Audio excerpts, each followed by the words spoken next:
नमस्कार। जय श्री राम। साथियों, आज हम घुसपैठ पर चर्चा करेंगे। भारत में घुसपैठ की समस्या एक बहुत बड़ी समस्या है, विकट समस्या है। ये केवल भारत में नहीं, पूरे विश्व में हो रही है। और घुसपैठ घुसपैठ एक ऐसी समस्या है कि जब घुसपैठिया दूसरे भूमि पर, दूसरे देश में, दूसरे क्षेत्र में जबरदस्ती घुसपैठ करता है, जबरदस्ती अनाधिकृत रूप से प्रवेश करता है, उसे घुसपैठ कहते हैं। जिसमें कोई प्रवेश का अधिकार नहीं है और जबरदस्ती घुस जाते हैं दूसरे की भूमि पर, कब्जा करते हैं अवैध रूप से, उसे घुसपैठ कहते हैं। और ये भारत में बहुत विकराल रूप ले चुकी है। घुसपैठ आज एक इतना बड़ा ज्वलंत समस्या है भारत की कि भारत में चारों तरफ से घुसपैठ हो रही है। भारत में सख्त कानून होना चाहिए घुसपैठ को रोकने के लिए। भारत में रोहिंग्यों की घुसपैठ हो रही है। म्यांमार ने रोहिंग्यों को मार भगाया। अपने यहाँ पे रोहिंग्यों के आतंक से परेशान होकर म्यांमार ने रोहिंग्यों पर कार्रवाई की। रोहिंग्या भारत में घुस रहे हैं, बांग्लादेश के रास्ते भारत में आ रहे हैं। कुछ बांग्लादेशी अवैध रूप से भारत में घुस रहे हैं, भारत की खुली सीमा का दुरुपयोग कर रहे हैं और ये बड़ा विकराल रूप ले चुके हैं। बांग्लादेश के रास्ते से भारत में प्रवेश कर रहे हैं। बांग्लादेशी त्रिपुरा के रास्ते से भारत में अवैध रूप से प्रवेश कर रहे हैं। बांग्लादेशी घुसपैठिए कुछ नेपाल के रास्ते से भारत में प्रवेश कर रहे हैं। कुछ दिल्ली में अवैध झुग्गी झोपड़ी बना के रह रहे हैं। और उत्तर प्रदेश से भी भारत में घुसपैठ हो रही है।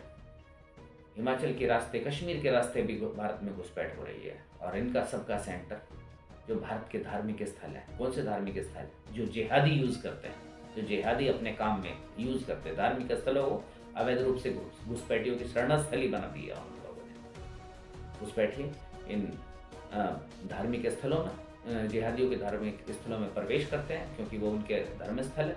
और उसका जो सर्वे सर्वा होता है, जो हेड होता है उस धार्मिक स्थल का, वो इन लोगों को चिन्हित करता है, भारत में घुसपैठ कराता है, फंडिंग करता है। पीएफआई के थ्रू उनकी फंडिंग होती है, विदेशों से फंडिंग होती है, पड़ोसी मुल्क से फंडिंग होती है, जो भारत में घुसपैठ कराने में समर्थन देते हैं, पैसे से सपोर्ट करते हैं, धन से सपोर्ट करते हैं। उसके अलावा अन्य कारण से, नकली नोटों से उनकी मदद करते हैं। जाली दस्तावेज से भारत में घुसकर उनके अपने एजेंट जो स्लीपर सेल हैं, वो भारत में घुसपैठियों की मदद करते हैं, उनको बसाने में। उनकी भारत की डेमोग्राफी चेंज हो गई है इसके कारण। भारत के 300 तहसीलों में हिंदू गायब होते जा रहे हैं घुसपैठियों की डेमोग्राफी की वजह से, घुसपैठियों की अवैध घुसपैठ की वजह से।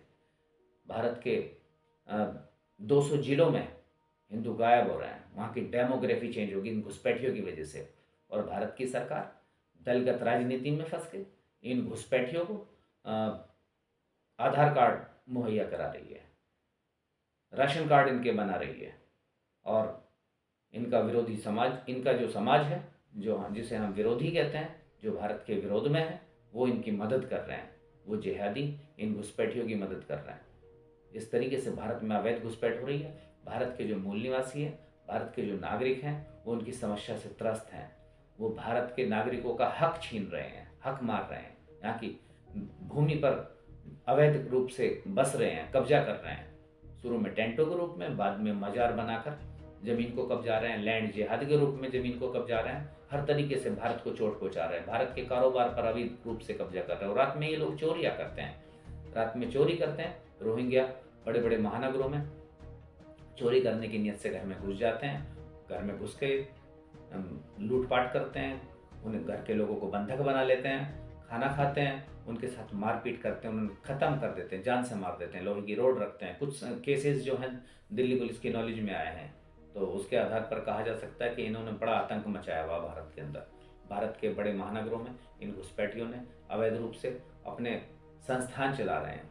ये लैंड जिहाद करते हैं, ये ड्रग्स का काम करते हैं, भारत के नवयुवकों को बहका कर, फुसला कर उन्हें नशे की लत का शिकार बनाते हैं।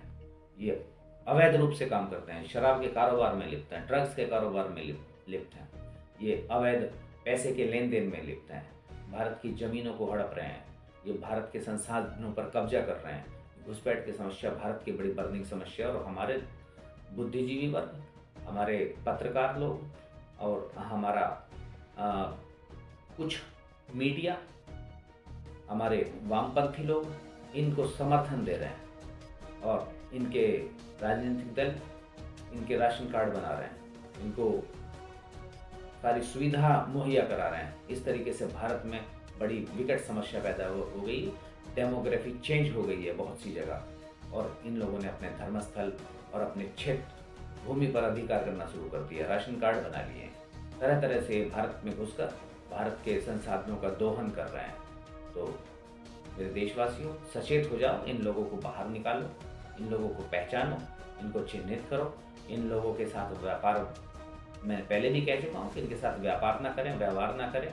और अगर ये किसी रूप में आपके सामने पड़ते हैं तो इनके आधार कार्ड के आधार पर इनकी पहचान करें, इनके रंग रूप, वेशभूषा, भाषा से इनकी पहचान करें, इनसे बचें, इनका बहिष्कार करें और इन पुलिस को इसकी सूचना दें।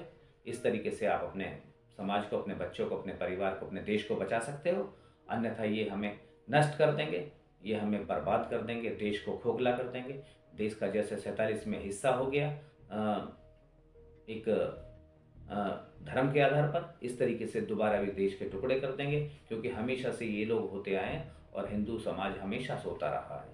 तो इसलिए जाग जाइए और अपने देश को, धर्म को हर तरीके से बचाइए। यही मेरी आपसे विनती है और यही प्रार्थना है। मैं तो ये कहूँगा कि आप जो लोग, जिनके के अंदर जज्बात है, जिनके दिलों के अंदर देश के लिए, धर्म के लिए दर्द है, जज्बा है, वो लोग जुड़िए, मेरे साथ जुड़िए और हम इस कड़ी को आगे बढ़ाएंगे और इस कड़ी को बढ़ा के और देश समाज की सेवा के लिए तत्पर रहेंगे। और केवल कायर लोग जो हैं, जो डरपोक लोग हैं, जिनके ब्लड के अंदर जो लोहा नहीं है, ब्लड के अंदर स्ट्रेंथ नहीं है, ब्लड के अंदर ताकत नहीं है, वो लोग ना इस वीडियो से दूर रहें और ना जुड़ने की सोचें। मेरी बहादुर लोगों से, मेरी हिम्मती लोगों से, साहसी लोगों से ही निवेदन है, वो मेरे साथ जुड़े और इस मिशन को आगे बढ़ाएं। धन्यवाद।